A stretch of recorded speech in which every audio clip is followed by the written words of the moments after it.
Shalom. Shalom. First and foremost, we give all praise and glory to Yahweh, Ba'ashem, Yahushua, Ba'ashem, Kakudash. The bonds to the apostles of GMS Col, and shalom to the faithful men as always continue doing the work of the Lord.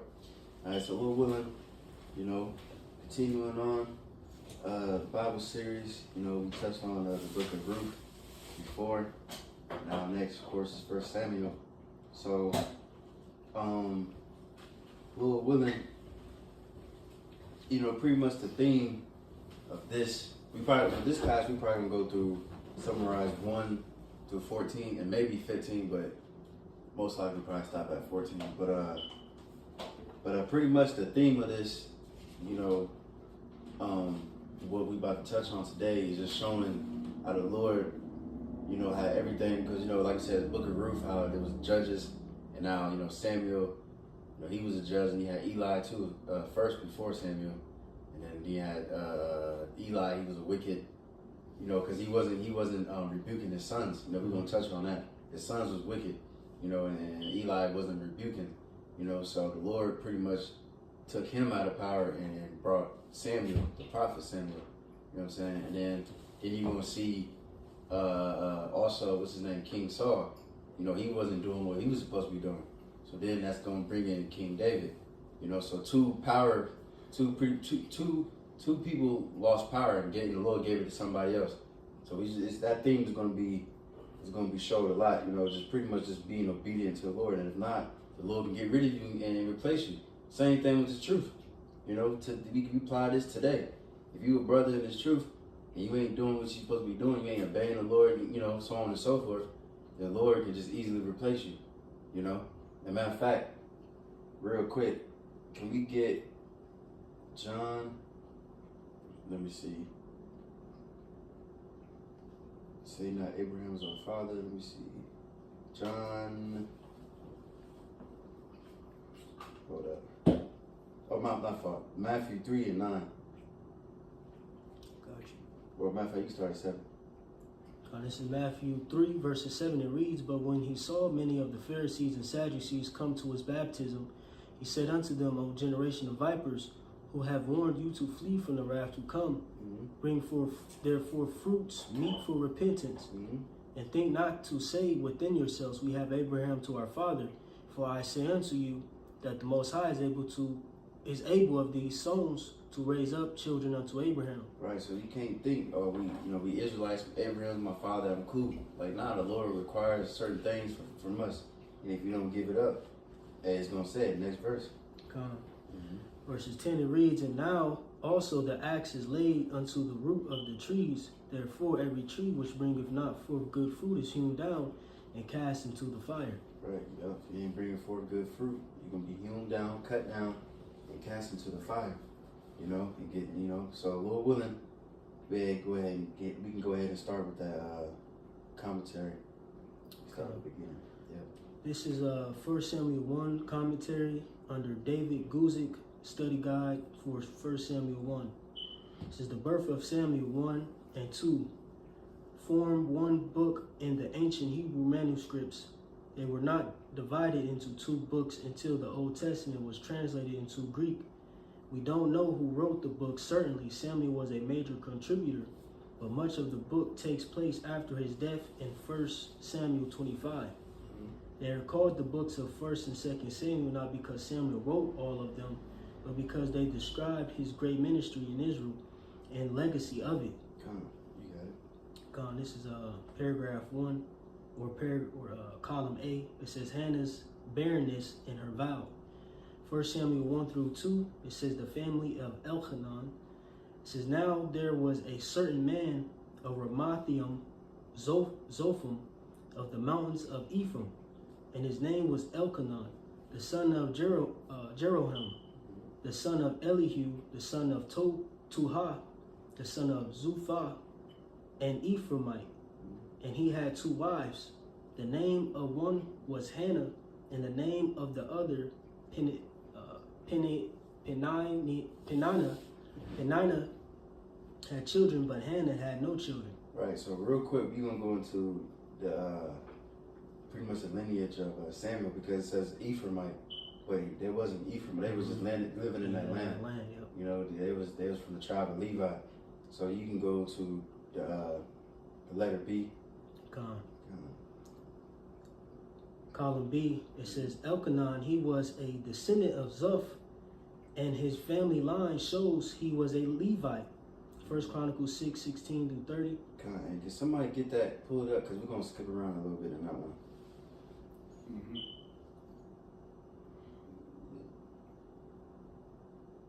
We said 30, 16, 30? 6, chapter 6, starting at verse 16 Here we go. through 30. You got it. Want me to read? Yep. It's 1 Chronicles 6. You say what? 16. 1 Chronicles 6:16. The sons of Levi, Gershom, Kohath, and Merari, and these be the names of the sons of Gershom, Libni, and Shimei. Right. And we're going to touch on those three sons because each of those sons, you know, they pretty much the Levites, they had different offices and jobs and when they was dealing with the tabernacle, you know what I'm saying? But let me see. You can skip around a little bit. You can skip down to so like matter of fact, keep going. 'Cause I'm gonna find where I want to be. All right. And the sons of Kohath were Amram and Izhar and Hebron and Uzziel. The sons of Merari, Mahil, Mali, and Mushai. And these are the families of the Levites according to their fathers. Of Gershom, Libni, his son, Jahath, his son, Zimah, his son, Joah, his son, Iddo, his son, Zerah. What verse you at? 21. Can you go to verse 35? Verse 35. The son of Zuph, the son of Elkanah, the son of Mahath, or Mahath, the son of Amasai. Right, just to show you right there, the son of Zaph, you know, just to show you that's going into Levi, you know. And then now, can somebody go into the article that I put on the Telegram? Because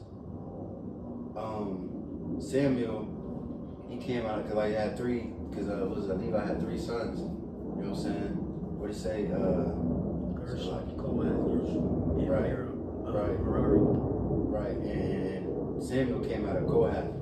You know what I mean? What you got? You start at the top of the article. Yeah. The article from gotquestions.org.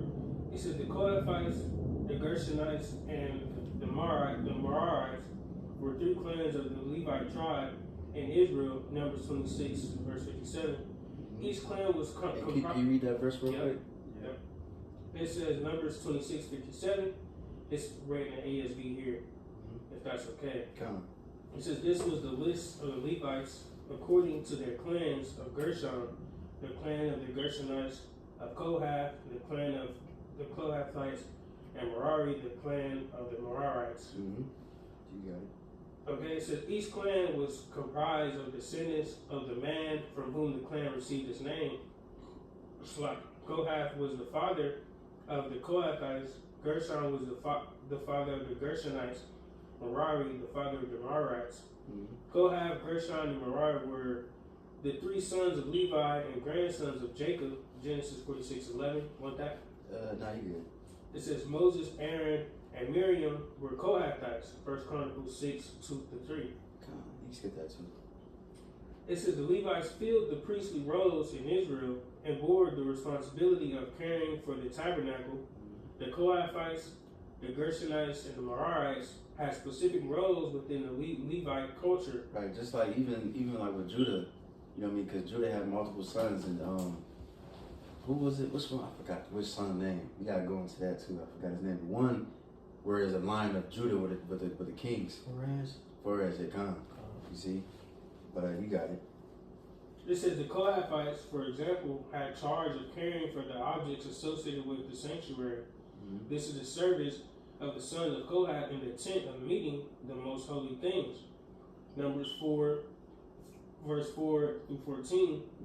It says the ark of the covenant, the table of showbread, and other holy items were the responsibility of the Kohathites. Numbers 10:21. and 1 Chronicles 9:32. You know, Jake can read that on your own just for the sake of time, but you got it. It says the Gershonites took care of the decorations in the sanctuary, curtains, ropes, and coverings, Numbers 4:24-26. The Merarites had the task of maintaining and carrying from place to place the pillars, bases, frames, pegs, and cords that created the structure of the tent of meeting.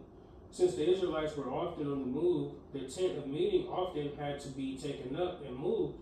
Each clan had its responsibility to the sanctuary of the Most High.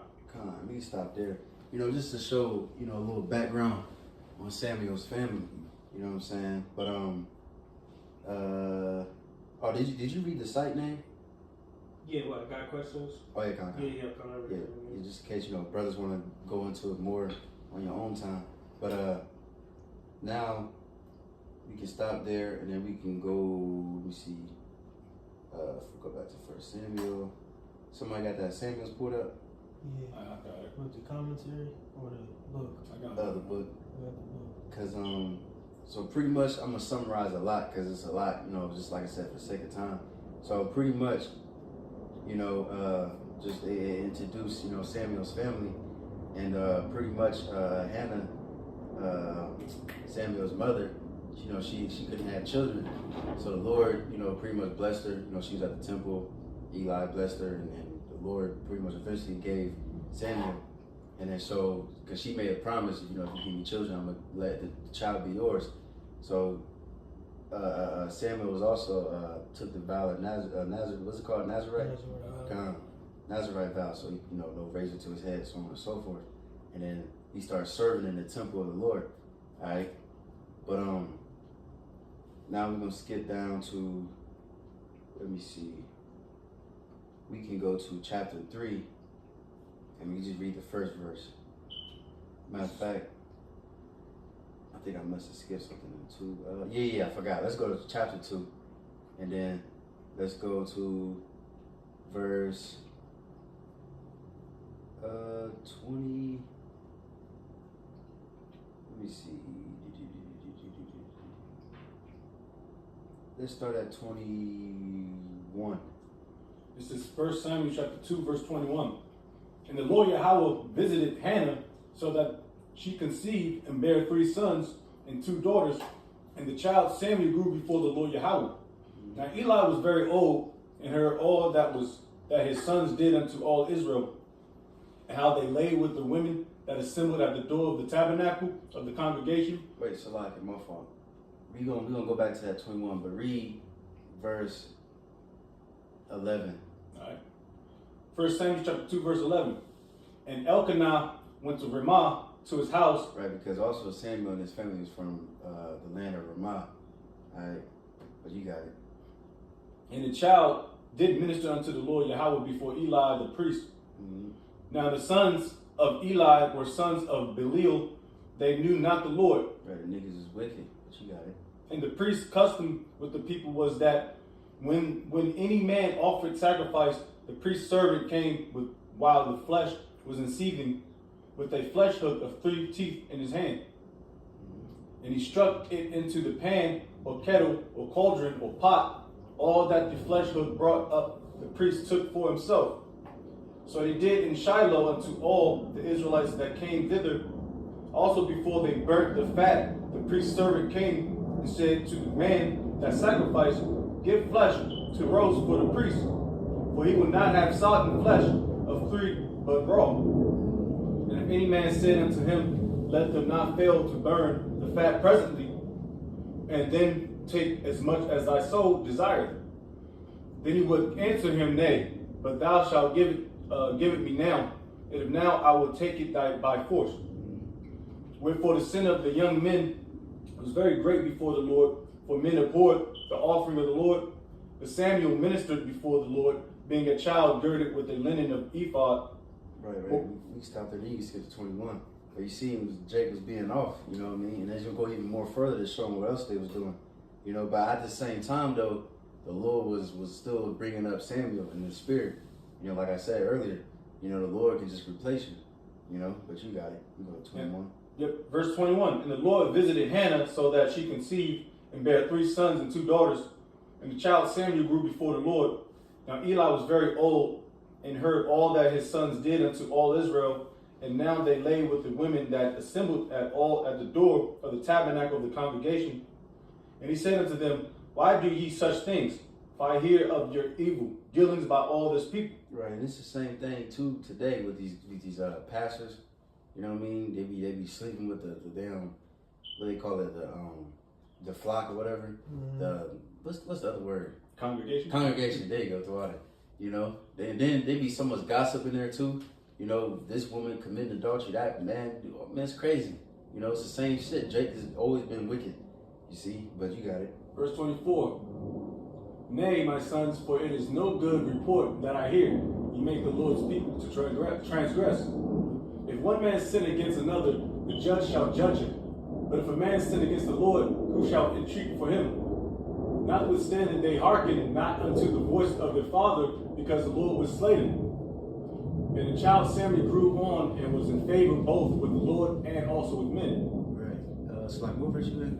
26. 26. Let me see. Yeah, keep going. And there came a man of the Most High unto Eli, and said unto him, Thus saith the Lord, Did I plainly appear unto the house of thy father, when they were in Egypt in Pharaoh's house? And did I choose him out of all the tribes of Israel to be my priest, to offer upon my altar, to burn incense, to wear an ephod before me? And did I give unto the house of thy father all the offerings made by fire of the children of Israel? Wherefore kick ye at my sacrifice and at my offering, which I have commanded in my habitation, and honors thy sons above me, to make yourselves fat with the chiefest of chiefest of all the offerings of Israel, my people. Right, real quick. What's that? Love the creature more than the creation. I believe that's Romans 1. Con, you get that real quick. You know. This is Romans, the first chapter, and 1 second. You know, and then while you're getting that, you know, like the brother said, what was it, last week? You know, we was just talking about, you know, this camp business. You know, he was just saying, like, you know, this is a brotherhood, but it's business before everything. You know, because why? Because it's the father's business. And like Eli with his sons, you know, that's your sons, you love them, all that good shit, but you gotta remember the work of the Lord, you know. You can't get too personal, and you know, he should have been cussed them niggas out and kicked them out, you know, but he was being too lax on it. You found it? This is Romans 1, and I'm gonna start at 24. It says, Wherefore the Most High also gave them up to uncleanness through the lust of their own hearts, to dishonor their own bodies between themselves, who changed the truth of the Most High to a lie, and worshipped and served the creature more than the Creator, who was blessed forever. Amen. Right, the creature, which means something that's created. And your children is something created. Your woman, your parents, whatever it may be. You know what I'm saying? But you can't love them more than the Lord. That's why Yahweh Shah said that. He said, those that love their father and mother more than me is not worthy of me. Why? Because you're supposed to forsake them if you have to. Like this situation, you know what I mean? You can't let that personal business get in between the work of the Lord. You see? But we can go back to that 1 Samuel. You in chapter 3, right? Or 2? 2, verse 3. All right, we can just go to 1 Samuel 3 and 1. Right, so Yeah. Cause Matter of fact, cause like I said, it's just setting the scene. You know, he wasn't doing the job right, and now the Lord is pretty much removing himself from Eli, and this is going to show it. But you got it. It's 1 Samuel chapter 3, verse 1. And the child Samuel ministered unto the Lord before Eli, and the word of the Lord was precious in those days. There was no open vision. Right, we can stop there. You know, there was no, the word of Yahweh was precious in those days. All right, when you read other translations, it goes into, it was rare, you know, and there was no open vision. The Lord started dealing with him, you know, not showing no prophecy, not showing no breakdowns pretty much. And Jake was through, you know what I mean? So now the Lord got to get rid of this and now put somebody in order so he can put Israel in order, which is up next is Samuel. Now he's about to start judging. And then if you, we don't got to read the rest because, we don't got to read the rest of this because it's, it pretty much goes into how the Lord start calling for Samuel. Because he was asleep and he kept calling his name and he thought it was Eli, but it was actually the Lord. And that's when the Lord started dealing with him heavy. But you got it. Just to back up the elder, bro, like you said, ultimately the Lord was raising up Samuel to establish the kingdom, via David. Mm-hmm. But this is Rock 41, or it's like 46, start at 12. It says, let their bones flourish out of their place, and let the name of them that were honored be continued upon their children. Samuel the prophet of Yahweh, beloved of his Lord, established a kingdom and anointed princes over his people. Just to back up the elder, bro, like you said, that was pretty much Samuel's lot, in a nutshell. Yeah. That's it. Kind of beautiful. As a matter of fact, and that's 1 Samuel 3, can you skip down to 18? Oh, no, 19? This 1 Samuel 3, down, verse 19. And Samuel grew, and the Lord was with him, and did let none of his words fall to the ground. Mm-hmm. And all Israel from Dan even to Beersheba knew that Samuel was established to be a prophet of the Lord. Mm-hmm. And the Lord appeared again in Shiloh, for the Lord revealed himself to Samuel in Shiloh by the word of the Lord. Hey, they should know my chosen, And they would say, everybody knew that he was established to be a prophet. And then you would start to see, pretty much they was fearing him because they knew the word of the Lord was within them. You know what I'm saying? And hey, that's going to come back too. And these people are going to start realizing who the real prophets of the Lord is. But now we can go to that chapter 4. We start at 1. It's 1 Samuel chapter 1 verse 4. 1 Samuel chapter 4 verse 1. And the word of Samuel came to all Israel. Now Israel went out against the Philistines to battle and pitched beside Ebenezer. Right. And real quick, I'm going to show a map too. I'm going to have to send it to you. I don't think I'm connected to this thing yet. But let me send it over real quick. Because you gotta realize that you still have heathen amongst, around Jake. Mm-hmm. You know what I'm saying, in the land. Alright. Let me send it right now. Alright. So Jake still have to deal with them niggas. And this map is gonna show the battle between them, But you can keep going until, And the Philistines pitched in Aphek, and the Philistines put themselves in array against Israel. And when they joined battle, Israel was smitten before the Philistines, and they slew of the army in the field about 4,000 men. Mm-hmm. And when the people were coming into the camp, the elders of Israel said, "Wherefore hath the Lord smitten us today before the Philistines? It says, let us fetch the ark of the covenant of the Lord out of Shiloh unto us, that when it cometh among us, it may save us out of the hand of our enemies." Right, and you see Jake, this is, because when you read this, man, it's just like, it just shows Jake wasn't in the spirit. Because you think, okay, let me go get the ark. Get the ark and go Right, but you ain't get no counsel from Samuel. You know what I'm saying? Because at the end, you did all that and still got fucked up. Because you wasn't being obedient. You see? And you see, that's the journey. We can pretty much summarize it from here. Because they took it from Shiloh and they went to Ebenezer, and then they fought, and then the Philistines took it, stole it, and took it back to their land. You see, they still in the land over there in the coast, Ashdod. And then the Lord pretty much cursed them niggas, and you know what I'm saying? Mm-hmm. And then they pretty much were trying to give it back to Jake. And then Jake pretty much returned it into that land right there. What did it say? Kai-Rath, Jerusalem, until King David started reigning. You know what I'm saying? Then they moved it. They eventually moved it again.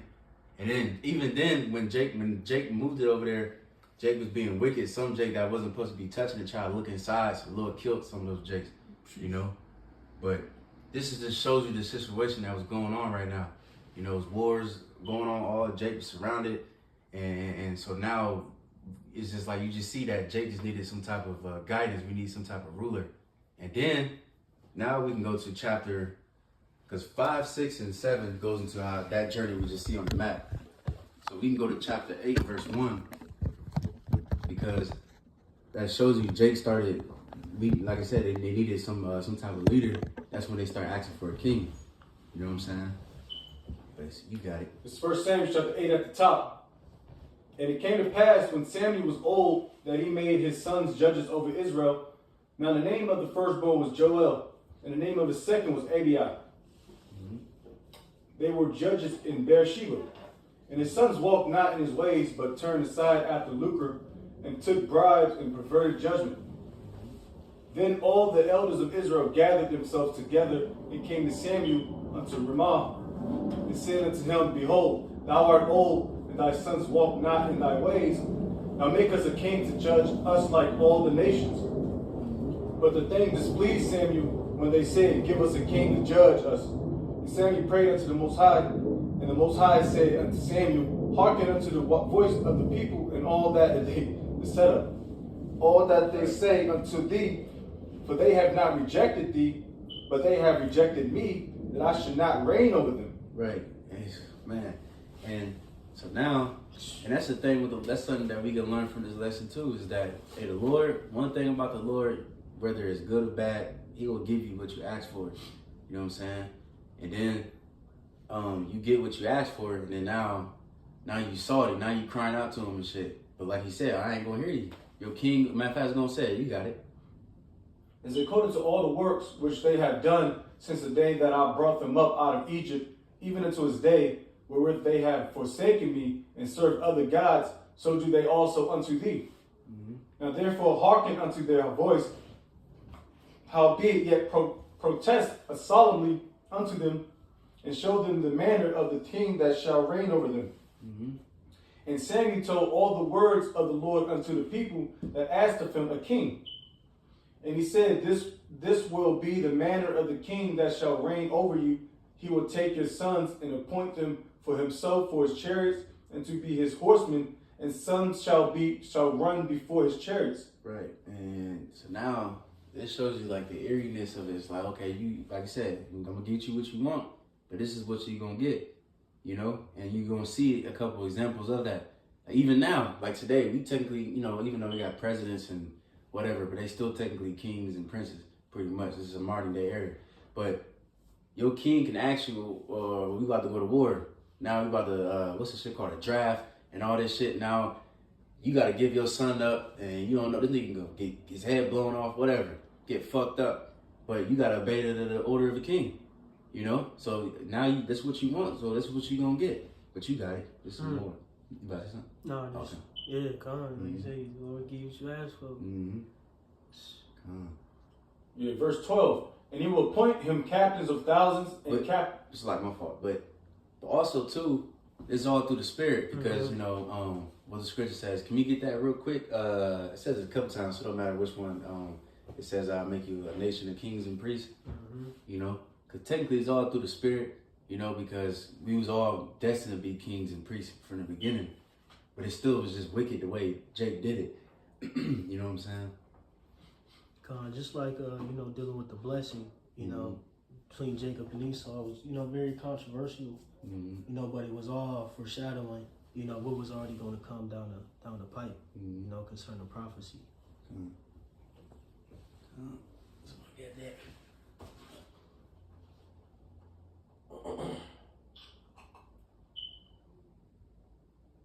They find it. Oh, I got you. Just get this one real quick. This is Revelation 5 and 10. Or let me start at 9. It says, And they sung a new song, saying, Thou art worthy to take the book and open the seals thereof, for thou wast slain, and hast redeemed us to the Most High by thy blood out of every kindred and tongue and people and nation, concerning Yahushua, and has made us unto our God kings and priests, and we shall reign on the earth. Right, we were a nation of kings and priests. So like I said, this is predestined from the beginning. Even like Apostle Tahar went into that, you know, like pretty much, technically, Moses was a king, you know, technically, you know. But this was like the King Saul was like the first established, you know, king, you see. But we can go back to that 1 Samuel. verse 12. And he shall appoint him captains over thousands and captains over 50s, and will set them to ear his ground and to reap his harvest and to make his instruments of war and instruments of his chariots.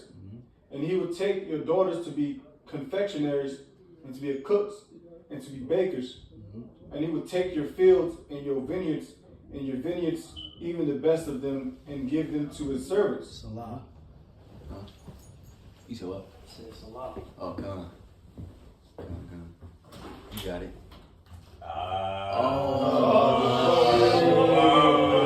Damn. Oh,